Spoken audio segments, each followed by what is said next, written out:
Let's say you were born in the universe of Rimworld. Unknowingly to you, the place of your birth will most likely be the greatest factor in determining how the rest of your life will play out. Were you born on a glare world? Congratulations! You just won the lottery of life. Most likely, you will never even learn about the concepts of hunger, war, or disease.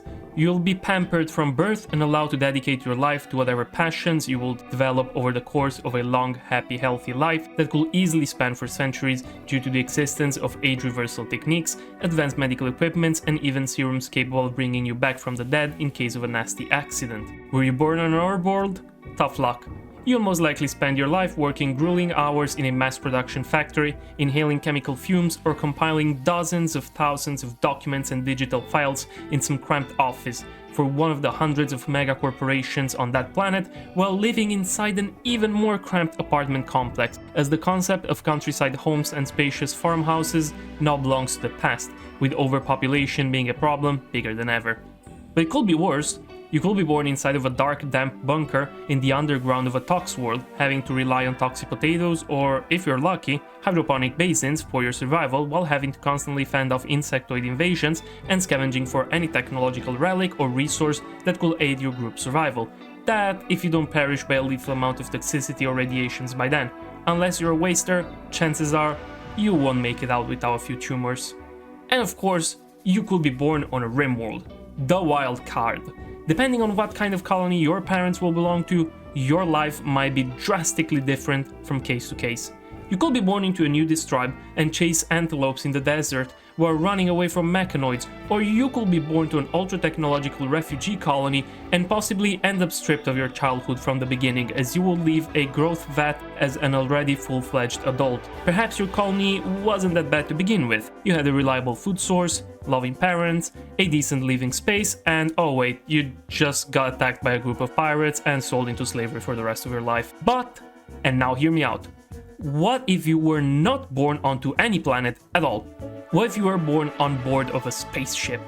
It is not unheard of for humans in the universe of Rimworld to live on board of spaceships their entire lives. In the lore entry of dirt molds, for example, it's stated that they can be found in deep mines, cramped low-tech spacecraft, and teeming by the billions in the dark underlayers of countless herb worlds.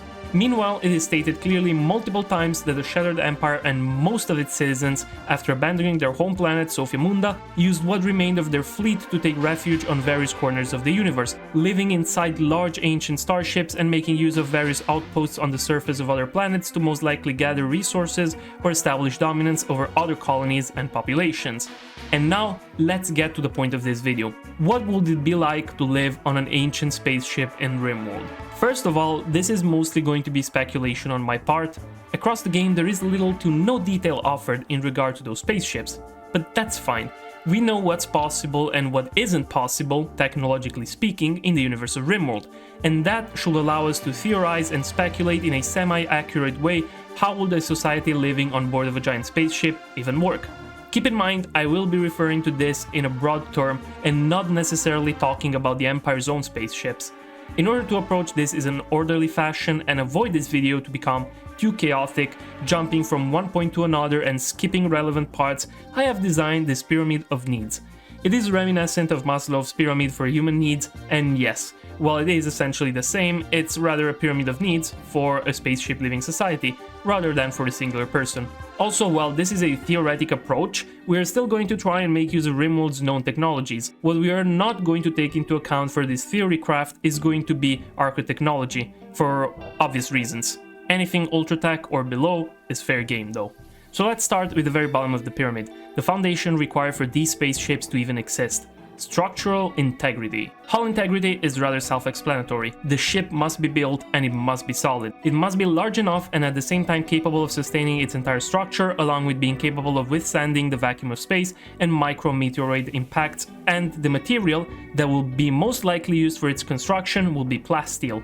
Extremely strong and yet lightweight at the same time, with plasteel having only half the weight of steel. It's most likely that the majority of the spaceship's hull will be built out of plasteel, perhaps already in orbit through the usage of smaller spaceships or mechanoids. External shielding will be very important as well. While plasteel will ensure the structural integrity of the spaceship, it is imperative for the hull to be completely isolated. First, to avoid any internal temperature dispersion to the vacuum of space, along with possible oxygen leaks, and second, to protect against cosmic rays and solar radiation, which will be damaging both to the inhabitants and the various tech located inside of the ship. Following next is propulsion. The spaceship will require a fitting propulsion system. While it won't be moving around too much, for reasons that I'm going to explain later, it should still be capable of doing so if required. Otherwise, it won't be a spaceship anymore, rather a giant hunk of metal floating aimlessly with no way of changing its course, essentially a disaster waiting to happen. And finally, maintenance systems. Monitoring and repair systems most likely handled by mechanoids for any outside maintenance in order to continuously detect and address any issues related to structural integrity, oxygen leaks, malfunctions, or engine issues. The maintenance systems are going to be imperative to know if something goes wrong and how to fix it before it escalates into a major issue. These elements put together represent the ship itself, the very foundation that will allow anything further to be built inside of it. They are the most important part because obviously with no ship you have nothing. Following next is life support, the systems that are going to allow people on board to remain alive. Let's start with oxygen. Humans need oxygen more than water and food. You could survive a month without food, a week without water, but you couldn't survive more than a minute or two without oxygen. For this you will require a way to produce it, such as an oxygen production plant, which will work for example through the use of an algae that will produce oxygen through photosynthesis and at the same time double as a dioxide disposal unit. Following next is water. Water will be an extremely important resource on board of a starship. It will be necessary to power up oxygen production, it will be necessary for people in order to drink, and it will be necessary to grow crops. Now, while water could essentially be filtered and recycled many times over through the use of condensation recovery, reclaiming plant-transpired water vapor from hydroponic systems, and even using a Sabatier reaction, a process which will produce water and methane through a reaction of hydrogen with carbon dioxide, a process employed nowadays by the ISS, the International Space Station, after many years, one will still probably reach a point where more water will be required from an outside source to facilitate everything. There are multiple solutions to this conundrum. The first and probably simplest one will be to send a shuttle or a smaller spacecraft towards the surface of a planet to simply collect more water. It wouldn't even have to be an inhabitable planet, just one with semi-drinkable water that could be later on filtered. The second solution will be to find water in space. It won't be easy, but chances are you could at some point come across an asteroid completely covered or perhaps even made of ice, which you could harvest to later on melt, purify, and later on use. The third solution, which is kind of a cheat and I don't want to officially take into account as it will be technically making use of archotechnology, will be to simply have a Psycaster to skip some water inside of a large basin. I mentioned this simply as a fact, as people in Rimworld could definitely do this and most probably already are doing this. But it will require first of all to get into possession of a Silent Neuroformer, a piece of archotechnology which couldn't be simply created, and then you will require for a Psycaster to learn water skip, so this method will be not only unreliable to achieve in the first place but also perhaps completely unobtainable for certain societies. Following next is sustenance. Probably the easiest to solve as long as oxygen and water are provided on a steady supply. Sustenance will be simply provided through the use of solar lamps and hydroponic basins to produce vegetables, which in turn could be used to feed animals, essentially allowing a balanced diet through vegetables, meat, and animal produce.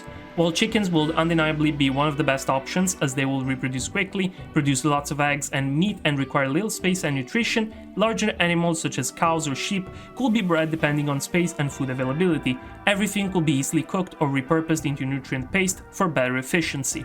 The following issue to tackle to guarantee a steady life support will be temperature. Space is cold, like really cold, about minus 270 degrees Celsius or minus 454 degrees Fahrenheit. As we previously discussed, it is imperative for the ship's hull to be properly isolated as to make sure heat will be preserved inside and the cold will remain outside. Other than that, proper ventilation and heaters will be required to allow plants to grow and people to not die of cold. Another issue that must be approached is going to be sanitation. People are going to die, animals are going to die, food is going to rot, waste is going to be produced, all of this must be disposed of. Otherwise, what will be meant to be a life-sustaining spaceship will soon turn into a breeding ground for germs, bacteria, and disease. The easiest solution will be to simply jettison outside any waste, disinfect and clean every area regularly and stop worrying about it. The best solution though will be to recycle it, but more on that later. And now energy.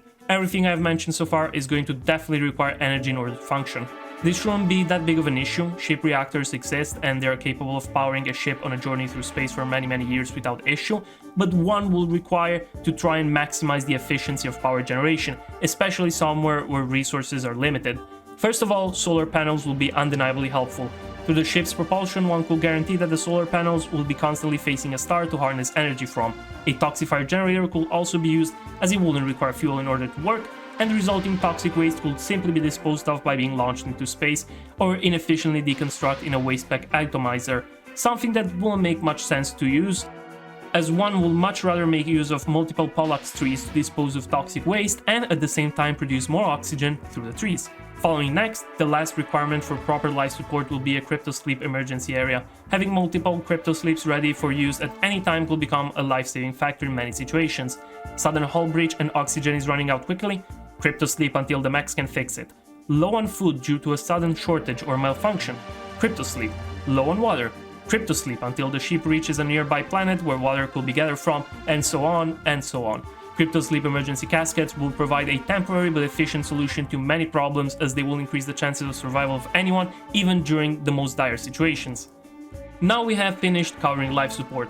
Our ship exists, people can live inside of it, everything is good. The essentials are covered, and it is now time to optimize everything to guarantee a better quality of life and increased self-sufficiency and sustainability. It's time to talk about efficient resource management. First of all, water filtering. We have already mentioned how water is going to be very important in this scenario. Proper water filtering will be an absolute must. Gathering water for moisture, making water from showers drinkable or usable for plants, and building a closed-loop system will ensure that all the water used in life support, cleaning, and agriculture will be recycled without any waste. Any small leaks or water losses should be addressed immediately, while increasing the efficiency of water usage by setting timers on sinks, showers, and making use of dry sanitation, such as composting toilets. Following next, recycling. Although we just finished discussing water recycling, this should be addressed on a broader term. Anything that could be recycled efficiently should be recycled. Nothing should be thrown away. Old or malfunctioning tech, broken tools, and destroyed mechs will simply be repurposed or disassembled for parts, allowing the byproduct to be reused multiple times for other purposes, increasing the efficiency and optimizing the sustainability of the ship's resources. Power management is something that will be heavily addressed. In order to make the most of electricity and general power, various ways to ensure that power will be used only in times of need will be employed. Methods to achieve that will include reminders for the general public to turn off lights or unplug utilities when not in use, while a department of engineers will be tasked with monitoring power inputs and outputs to better optimize its usage.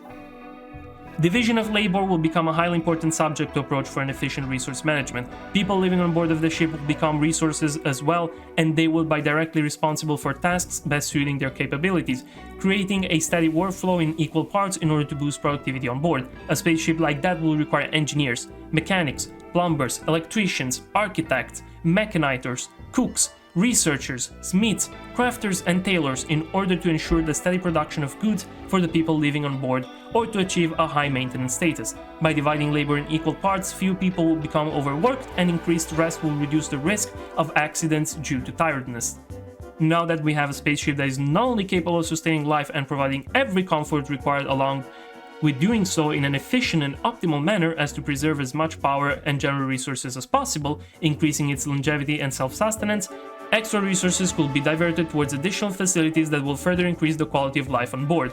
Properly advanced medical facilities will care for the ship's inhabitants more efficiently than a few doctors would, allowing people to be treated not only of advanced diseases but also creating a possibility to use biosculpting pods in order to reverse aging, increase mood, and treat wounds, along with regrowing small body parts lost in work-related accidents. Better medical facilities will also allow for more efficient disease treatment, reducing risks of pandemics that could potentially close off entire vital sectors. Mental health facilities, similar to medical facilities, will be required in order to prevent mental breakdowns or psychological issues from appearing. Recreation spaces, such as indoor gardens, bars, libraries, and so on, will serve to raise the general quality of life and mood of the public, allowing people to socialize and promoting a teamwork spirit and sense of unity. And it is likely that everyone's job is going to be important to a certain degree in order to keep everything running smoothly. Tech research, centers could allow for the development of better water filtration techniques, superior oxygen production plants, and generally find improvements over time for anything on board of the ship, also creating a sense of development and evolution. But now we reach the top of the pyramid. Everything we have mentioned so far cannot work just by itself. While it seems logical that everything will work the way it does, it simply won't. A social structure will be important to maintain order and prevent everything from descending into chaos. A carefully developed law system will ensure proper and fair punishment for those whose actions will put the entire system at risk. Without rules, anyone will simply do whatever they want, and a spaceship meant to house an entire society will quickly descend into a free-for-all battleground and quickly into anarchy. Law enforcement will be required in order to prevent that from happening, requiring a jail or a method to rehabilitate criminals back into society, while everything will be led by a strict governmental structure. Given the universe of Rimworld, it is likely that both the law system and the governmental structure will be led by an advanced AI, likely a Persona 1, the highest form of AI accessible to humankind before Architect. Persona AI are an ultra-tech type of AI whose intelligence can be compared to that of a human, but it's been stated within the Crypto Sleep Revival briefing written by Tynan that even the dumb ones are sometimes used to manage small spacecrafts, meaning that managing such a large spacecraft will require the use of an advanced Persona AI or perhaps even multiple, each responsible for a different sector of the ship. While it wouldn't be an infallible machine, as Personae are known to sometimes make mistakes, they will still be superior choice to a regular human, as it is likely that they wouldn't be biased in their choice and will be capable of working constantly without requiring to rest. With all of this, my theory on how ancient housing spacecrafts in Rimworld would work is over. What I've talked about so far is a general idea which can be tailored to each civilization in order to better fit it. It is likely for the Empire's own spaceships to be roughly the same, with the exception that the government system will be clearly led by the Stellarch, and for the division of labor to be unfair, with slaves doing most of the physical and menial tasks while being granted less comfortable accommodations. I hope you enjoyed this big theory video. I know that most of this isn't canon, I just tried to use the little information I had in order to theorize how will such a spaceship even function. I will be curious to hear your own ideas and thoughts down in the description. I would also like to thank this channel's first members for their support, Lacro and Uzaxins for joining. If you will also like to join and support me and my content, you can do so through the join button down below. With this, we have reached the video's end. Don't forget to like and subscribe as always, and I will see you within my next video. Have a good night.